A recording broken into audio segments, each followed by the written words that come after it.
Hello সবাইকে, welcome back to my channel. আমি দিবা চলে আসলাম তোমাদের জন্য নতুন একটা ব্লগ নিয়ে। তো তোমরা আমাকে দেখে বুঝতেই পারছো আমি কোথাও একটা যাচ্ছি। তো যাওয়ার আগে পার্সটাও নিয়ে নিচ্ছি, আর আমি গাড়ি নিয়ে যাব, সেজন্য গাড়ির চাবিটাও নিয়ে নিলাম। এখন ওই মোটামুটি 3:45 মতো বাজে, আর আমি যাচ্ছি পার্লারে, কারণ আজকে আছে আমাদের একটা ব্রাইড সাজানো। এমনি তো আমরা গিয়েই কাজ করি, কিন্তু আজকে ব্রাইড আমাদের পার্লারেই আসবে। তো চলে আসলাম পার্লারে, এসে দেখলাম যে ব্রাইড এখনও আসেনি, আর পার্লারটা লক করা ছিল। তো এর জন্য ঘরে যাচ্ছি পার্লারের চাবিটা আনার জন্য।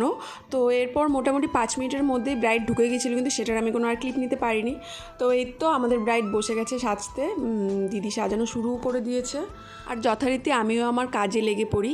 অ্যাকচুয়ালি আজকে যে ব্রাইড আছে সে হচ্ছে আমার বাপের বাড়ির পাড়ার, মানে ব্রাইডের শ্বশুরবাড়ি আর আমাদের বাড়িটা হচ্ছে একই রাস্তায়। আর আজকে ছিল ওর রিসেপশন। তো ফার্স্টে ওদের ওখানে গিয়েই সাজানোর কথা ছিল, কিন্তু তারপরে হয়তো ওরা নিজেই বুঝতে পারে যেহেতু বিয়ে বাড়িতে অনেক ভিড় থাকে, সেজন্য এখানে এসে সাজলেই ভালো হবে। তো সেটা মনে করে ওরা নিজের থেকেই প্রপোজালটা দেয় যে ওরা পার্লারে এসে সাজবে। এরপর আমি চুলটা ক্রিম্পিং করে তারপর শাড়িটা পিন আপ করছিলাম। শাড়িটা পিন করতে এতটাই প্রবলেম হচ্ছিলো, কারণ শাড়িটা প্রচণ্ড মোটা ছিল, আর এদিকে ব্রাইডের বেস মেকআপটা হচ্ছিলো, আর শাড়িটা আমি একটু আয়রন করে নিচ্ছিলাম যেহেতু প্রচণ্ড মোটা ছিল। আর ওদিকে শাড়ি পিন আপ করতে করতে এদিকে ব্রাইডের আই মেকআপটাও কমপ্লিট হয়ে গেছিলো। এখন যদিও খুব অড লাগছে দেখতে, বাট পরে সেটা ঠিক হয়ে যাবে। এরপর এই তো দিদিকে একটু হেল্প করছিলাম। ব্রাইডের শ্বশুরবাড়ি যেহেতু আমাদের পাড়াতেই, তো হিসেব মতো আমাদের বৌদি হবে। আর বৌদি কিন্তু ভীষণই সুইট ছিল, মানে প্রথম দিকে একটু চুপচাপ থাকলেও পরে অনেকটাই ফ্রি হয়ে গেছিলো। আর আমরা এরকম করে গল্প করছিলাম, মানে মনেই হচ্ছিল না যে আজকেই আমাদের সাথে প্রথম কথা হচ্ছিল। আর মেকআপের ব্যাপারেও সেরকম কোনো রিকোয়ারমেন্ট ছিল না, পুরোটাই আমার দিদির উপর ছেড়ে দিয়েছিল। শুধু বলেছিল যাতে একটু সিম্পল টাইপের হয়, মানে একটু লাউড যাতে না হয়।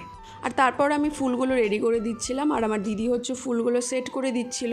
আর তখন বৌদি বাড়িতে ফোন করে বলছিল যে জুয়েলারিগুলো কি পাঠাবে নাকি ওখানে গিয়ে পরবে। যতই হোক জুয়েলারি ছাড়া কিন্তু লুকটা ইনকমপ্লিট লাগে। তো এই তো আমাদের ব্রাইড একদম রেডি। জুয়েলারিগুলো বৌদি পরে বাড়িতে গিয়েই পরেছিল। জুয়েলারিগুলো পরার পরে বৌদিকে আরও ভালো লাগছিলো, সেটার আমি একটা ছবি দিয়ে দিচ্ছি। তো মোটামুটি 7:30টার মধ্যেই কিন্তু আমাদের ব্রাইড একদম রেডি হয়ে গেছিলো। তারপর বাড়িতে ফোন করেছিল যাতে নিতে চলে আসে। আর যখন নিতে আসে তখন ওই বাড়ির যে দাদা আছে সে আমাকে আর দিদিকে একদম খুব করে বলে যায় যাতে আমরাও বিয়েতে যাই। আর বৌদি তো আগে থেকেই বলছিল। আর তারপর আমার মাও ফোন করে বলে যে ওই বাড়ির জেঠিমণি নাকি মার কাছেও আমাদের কথা বলেছে যাতে আমরা যাই। তো এতবার করে বলার পরেও যদি আমরা না যাই, ব্যাপারটা ঠিক ভালো দেখায় না, যেহেতু একই পাড়ার মধ্যে। তো এরপর মাকে ওইখানে ডেকে নেই, বললাম যে আসো এখানে একসাথে রেডি হয়ে 3জন এখান থেকে চলে যাব। আর এরই মাঝে আমরা গিয়ে গিফটটাও নিয়ে এসেছিলাম, কিন্তু সেটার আর ভিডিও করা হয়নি। তো এরপর আমি মাকে শাড়িটা সেট করে দিচ্ছিলাম, আর মাকে মেকআপটা আমার দিদি করে দিয়ে ও ঘরে গেছে, কারণ ও প্রচণ্ড টায়ার্ড হয়ে গেছিলো, তো একটু ফ্রেশ হওয়ার জন্য ঘরে গেছিলো। তো এর মধ্যে আমি রেডি হয়ে নিচ্ছিলাম। এরপর দিদি রেডি হলেই আমরা বের হয়ে পড়বো।